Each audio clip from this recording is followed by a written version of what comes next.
네, 안녕하세요. 2021 건강서울 페스티벌 랜선 약상담소 두 번째 날입니다. 저는 첫 번째 시간 진행을 맡게 된 서울시 약사회 청년약사이사 김은교입니다. 오늘은 정약사의 건강나눔TV 유튜브로 큰 인기를 얻고 계시는 정세훈 약사님과 면역력에 좋은 영양제와 음식이라는 주제로 이야기 나누어 보겠습니다. 안녕하세요, 정세훈 약사님. 네, 안녕하세요. 네, 안녕하십니까 시청자 여러분들.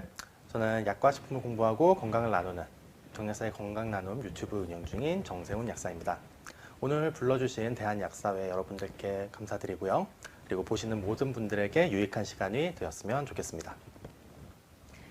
네, 바쁘신 가운데 시간 내주셔서 감사합니다.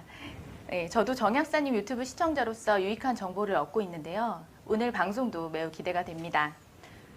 코로나의 증세나 병의 차도가 개인차가 많아 건강에 대한 관심이 어느 때보다 높습니다. 실제로 면역력을 높일 수 있는 영양제에 대한 상담도 약국에서 정말 많이 이루어지고 있는데요. 이렇게 핫한 면역력에 대해서 오늘 이야기 나눠보는 시간 갖겠습니다. 정 약사님, 그럼 면역력에 도움이 될 수 있는 영양제에 대해서 전반적인 설명 한번 부탁드립니다. 네, 오늘 시간이 그렇게 많지 않을 수 있어서요. 제가 약간은 말을 좀 빠르게 갈 수도 있지만 최대한 잘 설명을 드리기 위해서 노력하겠습니다. 일단 면역에 좋은 영양제라는 걸 명확하게 구분 짓는 건 좀 많이 어려운 일입니다. 왜냐하면 우리가 섭취하는 거의 모든 것들이 면역력과 무관하지 않다고 말할 수 있으니까요.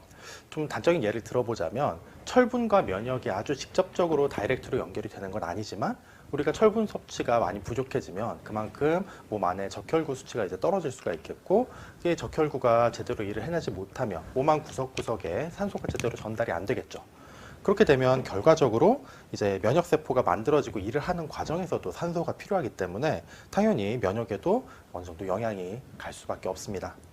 이렇게 이제 우리 몸은 복잡하게 얽혀 있지만 이제 다행이라면 다행스럽게도 우리는 뭐 그렇게 어려운 나라가 아니에요. 그래서 이제 영양 섭취가 이렇게 부족한 나라가 아니기 때문에 선진국의 반열에 올라 있고, 그래도 뭐 그 와중에 이제 어려운 이웃분들도 계시긴 하지만 그냥 주위를 둘러봤을 때 도저히 영양 균형을 맞출 수 없을 만큼 그렇게 힘든 상황에 처해 있는 분들은 많지는 않습니다.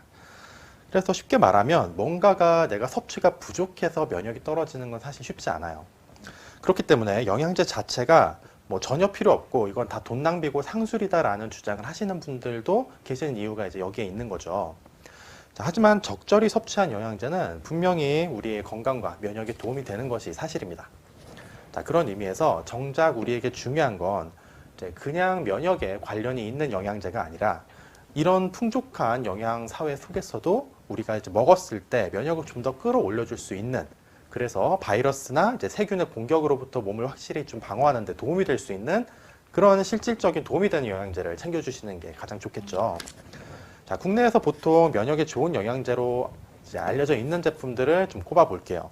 알려져 있다고 말씀은 드렸지만 뭐 이 부분에 대해서도 전문가마다 견해 차이는 있을 수는 있습니다. 그래도 이제 보편적으로 이제 알려져 있는 것들을 제 나름 기준으로 생각을 해봤을 때, 먼저 비타민 중에서는 이제 C와 D가 가장 유명하고요. 그리고 유산균, 인삼이나 홍삼 같은 것도 있고, 이제 아연이나 프로폴리스 정도가 좀 대중적으로 많이 알려져 있고 효과도 있다고 좀 인지가 돼 있는 그런 성분입니다. 아마 듣고 계신 분들도 많이 익숙한 그런 성분들일 텐데요. 이 중에서도 가장 대중적인 걸 두 가지를 꼽아보자면 아마 비타민 C와 아연이 아닐까 싶어요. 자, 심지어 아연 같은 경우에는 이제 건강기능식품 중에 공인된 기능성으로서 정상적인 면역 기능에 필요한 그런 미네랄로 이제 인정을 받고 있다 보니 사실상 거의 모든 면역 관련 영양제에 아연이 들어가 있습니다. 자, 근데 분명히 이제 면역에 필수적인 비타민과 미네랄인 건 사실인데, 비타민 C의 경우에는 이제 메가도즈가 정말 이게 효과가 있는가, 뭐 이런 부분에 대한 논란이 좀 끊임없이 제기도 돼 있고, 그리고 또 신장결석 이런 쪽으로 또 위험도 있다 보니까 좀 적극적으로 이런 메가도즈를 추천드리긴 좀 애매한 부분이 있고요. 그리고 아연 같은 경우에도 이 기능성 자체가 이제 정상적인 면역 기능이란 말이에요. 자, 이게 뉘앙스를 보면은 이게 부족하면 면역계가 이제 정상적으로 작용하지 못한다는 거예요. 이제 바꿔서 말하면은 부족하지 않으면 면역에 있어서 사실 큰 이점은 없다고 봐도 좀 무방합니다. 자, 아연으로 진행된 바 있는 면역 관련 연구들을 보면 거의 대부분이 영양 수준이 그렇게 높지 않은 국가들에서 많이 진행이 됐었어요. 그래서 일상에서 아연 섭취가 충분치 않은 사람들은 이제 물론 아연 섭취하는 게 이제 면역에 도움이 됐을 거지만 이제 일정량 이상의 추가적인 아연 섭취가 면역에 큰 이점을 준다 이런 연구는 흔치 않습니다. 게다가 이제 상한량이 또 엄연히 정해져 있어요. 이제 우리 몸이 그렇게 아연 필요량이 많지가 않거든요. 그래서 그 상한량을 좀 넘어가게 되다 보면은 오히려 이제 구리결핍을 초래한다거나 면역을 오히려 떨어뜨린다거나 이런 또 부작용의 위험이 또 도사리고 있습니다. 자, 이런 부분들을 이제 비타민 C나 아연에서는 좀 주의를 하셔야 되는 거고요. 자, 나머지 이제 유산균이라든가 홍삼이나 이제 프로폴리스, 비타민 D 이런 것들은 이제 저마다 다른 기전으로 우리 몸에서 그 면역에 도움을 주고 있습니다. 이제 대체적으로 면역 세포를 활성화하는 데 관여가 되어 있는데요. 유산균 같은 경우에는 우리 장 속에서 직접적으로 우리 장에 있는 그 관문을 지키는 파수꾼 역할도 해줄 수가 있습니다. 그리고 프로폴리스 같은 경우에는 또 그 물질 자체가 항균 작용이 있어요. 그러다 보니까 그래서 이제 직접적으로 그 병원균에 닿았을 때 그 균을 사멸시킬 수 있는 그런 작용이 또 추가적으로 있고요. 자, 면역에 있어서 유의성 면에서는 크게 이견이 없는 그런 성분들이라고 할 수 있겠습니다. 자, 또 아주 많이 알려져 있지는 않겠지만, 많이 알려져 있는 성분들은 아니지만 제가 말씀드린 그런 성분들 외에도 또 면역에 좋다고 이야기할 수 있는 것들로 베타글루칸, 그리고 에키네시아, 삼부커스, 그리고 올리브잎 정도가 요새 좀 많이 곽광받고 있고 또 효과도 인정받는 그런 면역 관련 성분들이에요. 이제 베타글루칸은 효모나 진균류, 버섯류 이런 쪽에 이제 풍부한 그런 성분입니다. 그런 음식이나 이제 함유한 영양제로 드심으로써 이제 섭취를 하실 수가 있지만 섭취 효율을 따져봤을 때는 이제 베타글루칸만 따로 정제해서 만든 그런 제품을 드시는 게 월등하게 좀 효율은 높습니다. 베타글루칸이 이제 진균 세포벽 안에 들어있기 때문에 흡수가 좀 용이하지가 않거든요. 자, 그리고 에키네시아 같은 경우에 이제 예방 효과에도 좋지만 식물 추출물로는 또 드물게도 의약품으로 허가가 나 있고요. 그리고 감기에 치료 효과가 있다고 적응증을 받은 그런 의약품이에요. 그래서 그만큼 또 공인력 있는, 공인된 그런 또 면역에 도움되는 그런 영양제라고 생각하시면 되겠고, 삼부커스 같은 경우에는 좀 성인들보다는 아이들을 위한 영양제로 좀 많이 개발이 되어 있습니다. 좀 맛에도 민감한 그런 아이들이 먹기 쉽다는 그런 장점이 있고, 또 이제 안에 안토시아나이드도 많이 있다 보니까 아이들의 눈 건강 이런 쪽으로도 좀 도움이 되다 보니까 겸사겸사 많이들 사용을 하고 계시고요. 그리고 올리브잎은 좀 주목받은 지가 오래되진 않았어요. 그래도 이제 좀 최근에 효과들이 많이 알려지면서 관련된 제품들이 많이 나오고 있는 상황입니다. 아, 네. 말씀 감사합니다.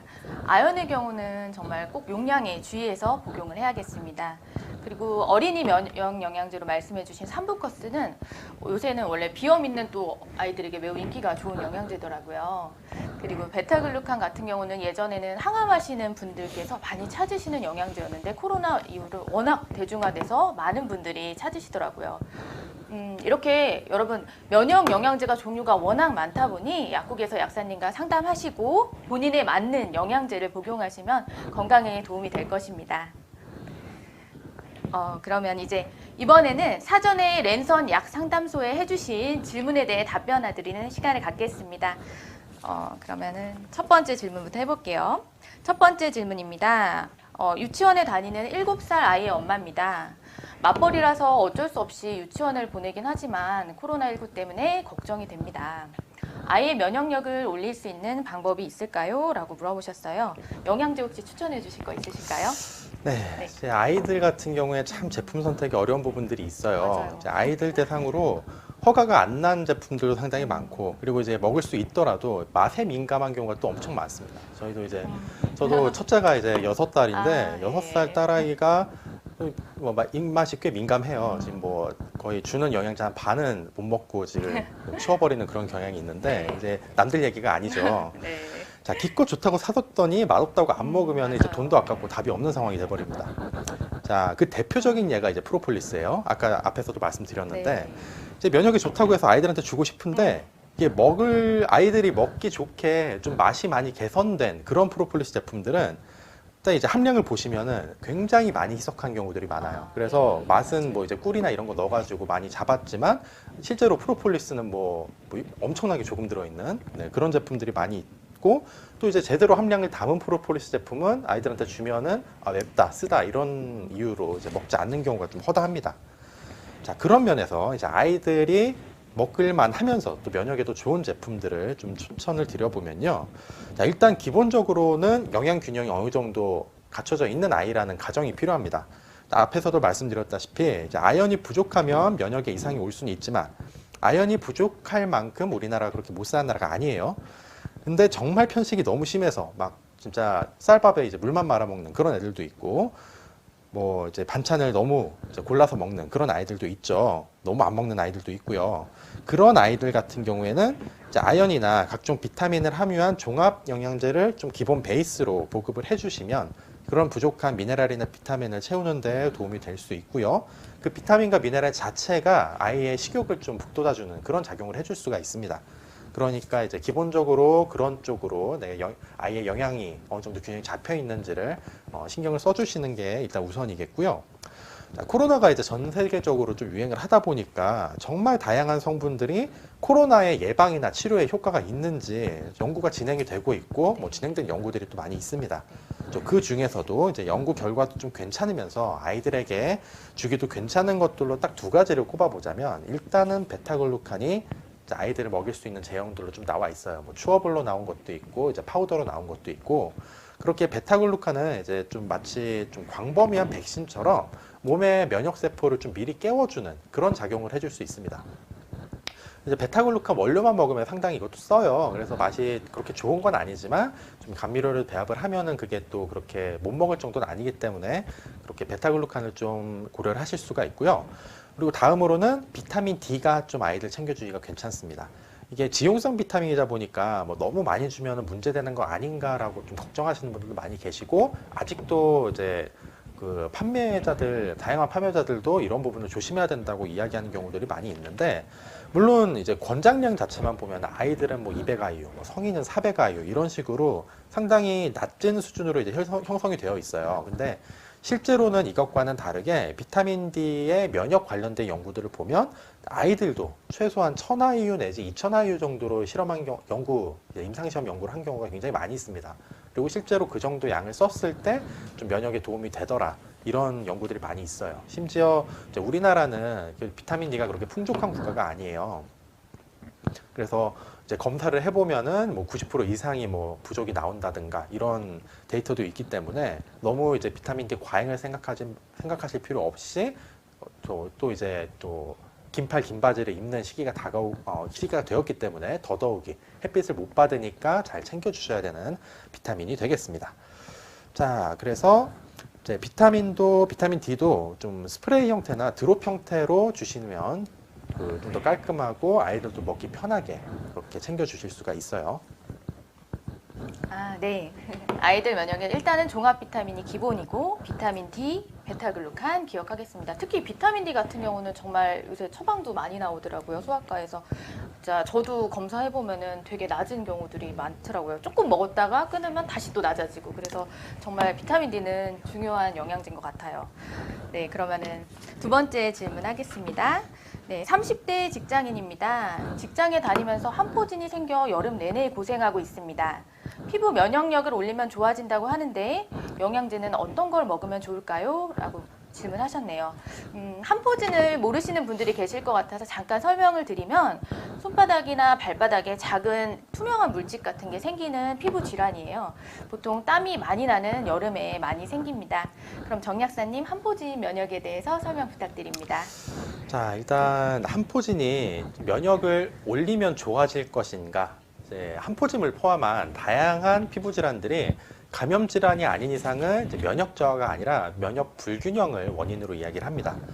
그래서 이제 면역 세포들도 저마다 상황에 따라 이제 활성화되는 그런 면역 세포들이 달라요. 그래서 그런 와중에 특정 면역 세포가 좀 불필요하게 다른 면역 세포에 비해서 많이 활성화돼서 뭐 특정 항체를 많이 뿜어낸다던가, 뭐 더 심하게 나아가서는 내 몸을 공격하는 그런 항체를 만들게 되면 이런 것들이 문제가 돼서 과민 반응, 그런 면역 불균형 반응이 일어나게 되는 겁니다. 자, 그래서 특정 면역세포가 이제 과하게 활성화된 걸 면역 저하라고 부르기는 좀 애매하죠. 자, 한 포진에 도움이 되는 영양제가 명확히 정립된 건 없어요. 근데 제 개인적인 경험으로는 이런 이제 면역 불균형을 좀 해소를 해주고, 그리고 장의 면역을 특별히 좀 더 신경을 써주면은 도움이 되는 부분들이 있었습니다.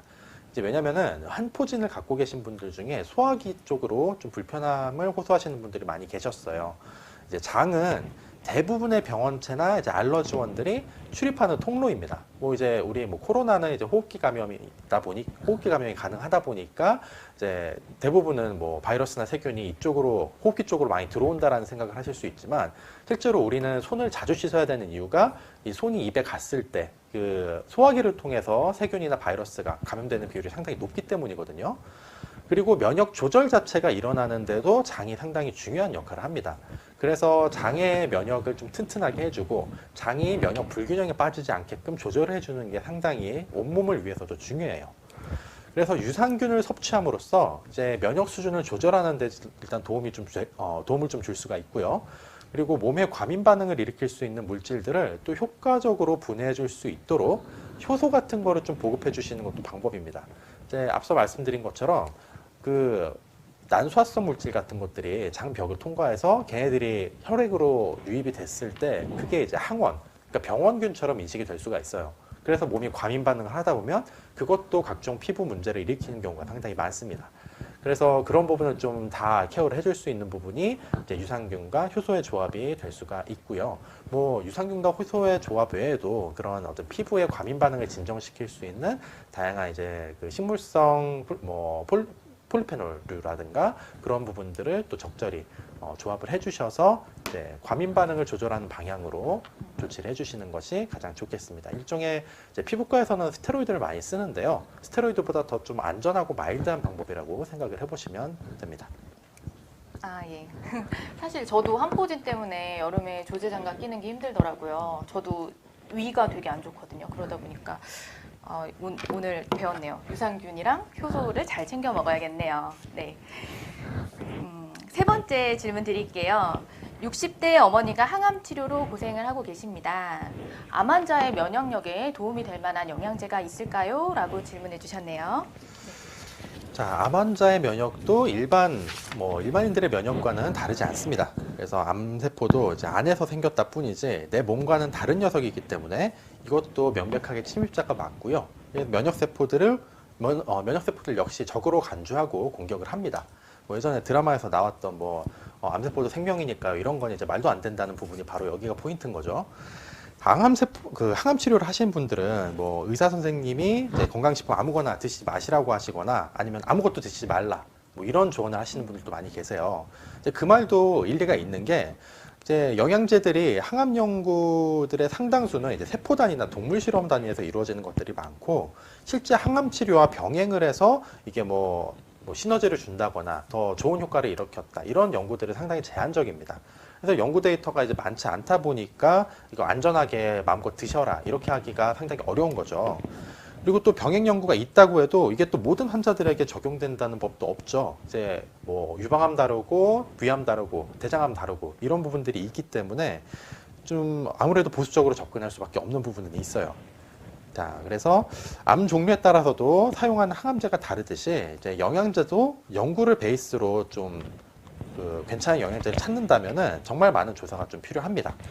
자, 그래서 좀 많이 알려져 있고 안전하게 쓸 수 있는 것들을 좀 꼽아보자면 일단 비타민 D가 아까 앞에서 말씀드린 것처럼 좀 면역을 보충해 줄 수 있는 면역 비타민으로 많이 쓰이고 있고요.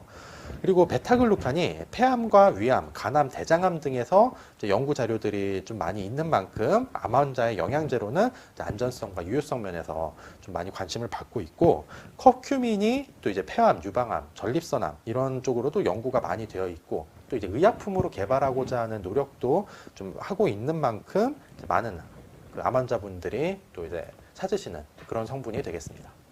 아, 예. 암 환자분들에게 안전하게 쓸 수 있는 비타민 D, 그리고 베타글루칸, 커큐민 꼭 체크해 봐야겠습니다. 그러면 네 번째 질문 드리겠습니다. 20대 여성입니다. 저는 조금만 피곤하면 목이 붓고 붓고 아픕니다. 이게 면역력이 떨어져서 그렇다는데 기관지 면역력에 좋은 영양제가 있을까요? 이렇게 건강 이상 신호가 목부터 오시는 분들이 많더라고요. 정 약사님 그럼 어떤 게 좋을까요? 자, 이게 목이 붓는다는 것 자체가 그 앞에서도 이제 비슷한 얘기를 했지만 감염으로 인해 부은 걸 수도 있고 이제 무관하게 생긴 염증일 수도 있어요. 이게 어떤 경우에도 사용하기 용이하고 효과도 느끼실 수 있을 만한 제품으로 추천드릴 수 있는 거는 역시 프로폴리스가 가장 괜찮다고 할 수 있겠습니다. 이게 일단 이게 닿았을 때 그 다음 부분 자체의 항염 작용도 우수하고 그리고 감염성인 경우에 그 이제 감염 원인균이나 원인 바이러스를 이제 그 억제하는데도 프로폴리스가 좀 작용을 할 수가 있기 때문이죠. 다만 이제 주의하실 게 프로폴리스를 캡슐이나 타블렛 형태로 쓰시면 안 되고 이런 경우에 스프레이나 이제 원액을 희석하는 방식으로 쓰셔야 합니다. 이제 왜냐하면 프로폴리스가 이제 면역 영양제의 대명사로 알려져 있지만 이게 먹어서 흡수해서 작용하는 것보다 직접 닿아서 작용하는 게 훨씬 더 연구 결과도 좋고 효과도 좋아요, 실제로. 그래서 직접 삼키면서 목에 닿을 수 있는 그런 액상 형태가 실제적으로 더 추천이 되는 거죠. 그리고 아플 때만 프로폴리스를 좀 찾으시기보다는 좀 내가 평소에 좀 기관지가 약하다, 뭐 편도가 잘 붓는다 이런 분들은 그 안 아프실 때도 평소에 틈틈이 사용하시는 방법으로 쓰시면 이게 직접적으로 항균 작용이 있다고 말씀드린 것처럼 이게 감염 자체를 좀 예방해 주는데 많이 도움이 됩니다. 그리고 이제 또 질문자님 같은 경우에는 그런 면에서는 그 스프레이를 사용하시는 게 틈틈이 사용하시기 훨씬 편하시고 좀 유용하실 거예요. 그리고 또 이제 마지막으로 좀 첨언을 드리자면 프로폴리스가 그 인지도에 비하면 그 표준화가 좀 잘 안 돼 있습니다. 그럴 수밖에 없는 이유가 이게 그 아무래도 그 이제 밖에서 그냥 자라는 그런 식물들을 채취해가지고 거기서 추출해서 쓰는 거다 보니까 이제 원산지마다 성분 효과가 제각각이고 이제 같은 원산지 안에서도 또 그레이드가 나뉘고 뭐 언제 채취했느냐에 따라서 또 안에 성분 조성이 바뀌고 이런 부분들이 좀 있어요. 이제 그 와중에 그래도 좀 전 세계적으로 가장 많이 관심을 받고 좀 연구되고 있는 프로폴리스는 브라질의 이제 그린 프로폴리스 좀 그렇습니다. 이게 원괴가 초록색이기 때문에 그린 프로폴리스라고 불리는 건데 이런 제품으로 이제 플라보노이드 함량 16 내지 17mg per ml를 충분히 담고 있는 제품을 선택하시면 이제 크게 실패하지는 않으실 거고요. 만약에 꼭 그린 프로폴리스가 아니더라도 좀 함량을 신경을 쓰셔서 이런 그 최소한 하루 플라보노이드 함량으로 16 내지 17은 섭취하실 수 있는 그런 제품으로 선택하시는 걸 추천드립니다. 네, 그래서 처음 알았네요.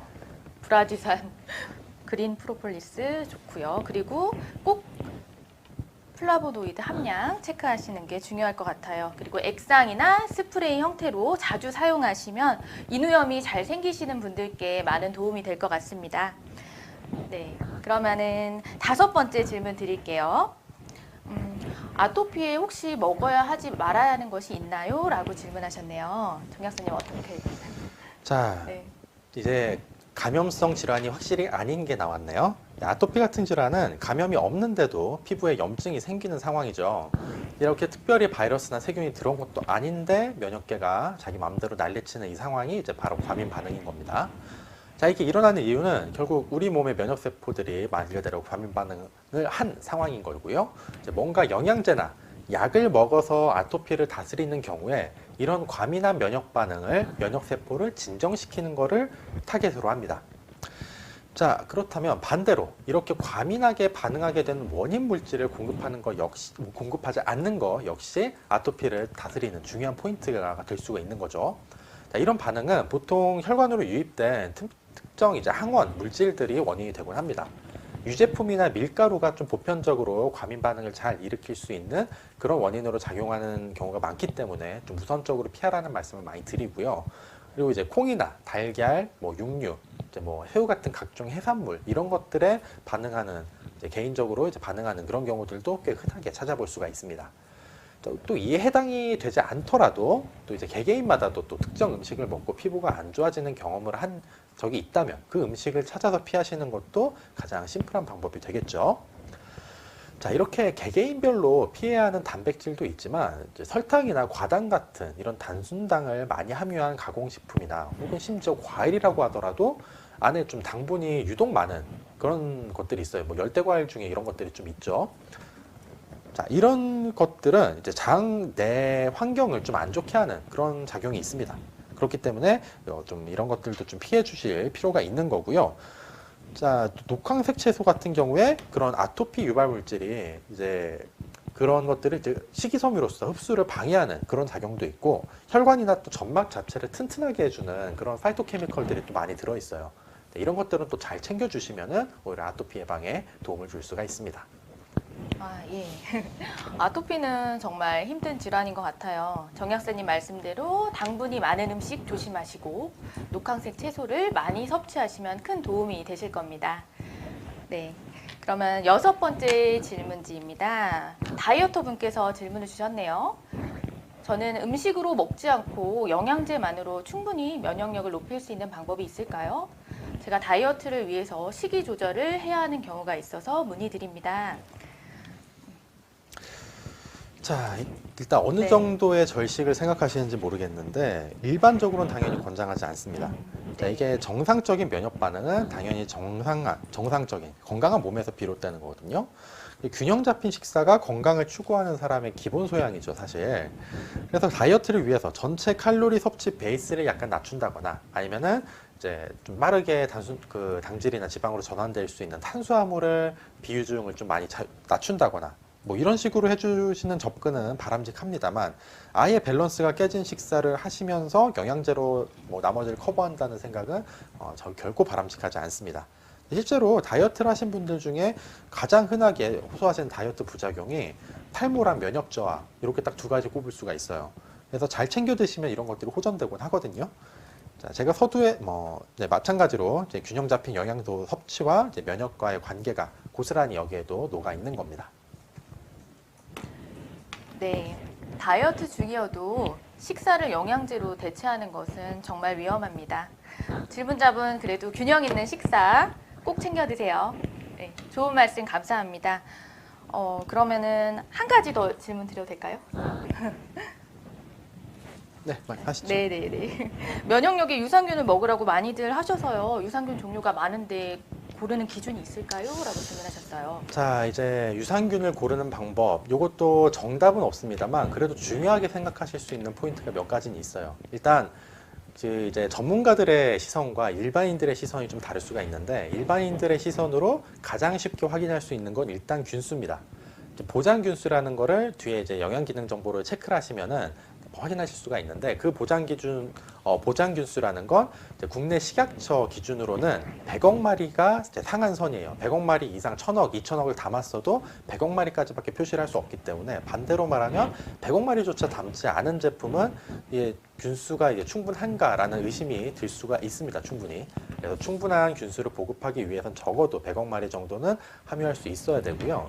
그리고 또 이제 혹하시기 쉬운 게 균종을 엄청 많이 담은 경우가 있어요. 20종, 30종 이렇게 잔뜩 담아놓고 이거 좋습니다 하는 경우가 있는데, 균종의 종류가 많은 건 의미 없습니다. 얼마나 연구가 잘 되어 있고 이제 생존력이 강한 균주를 썼느냐, 이게 이제 중요한 포인트거든요.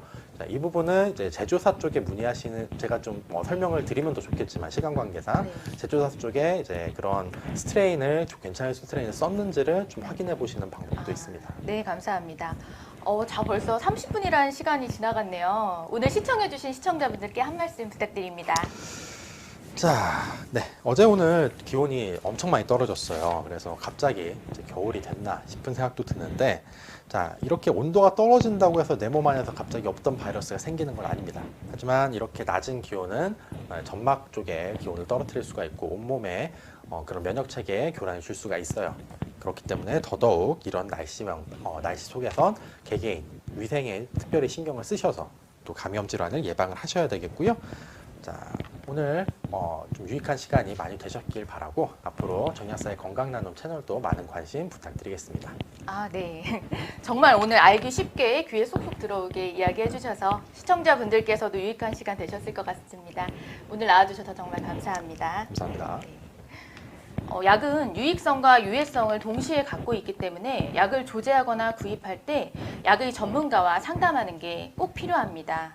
약국에서는 각 개인에게 꼭 필요한 약에 대한 정보나 혹시나 생길 수 있는 부작용들에 대해서 알려드릴 수 있습니다.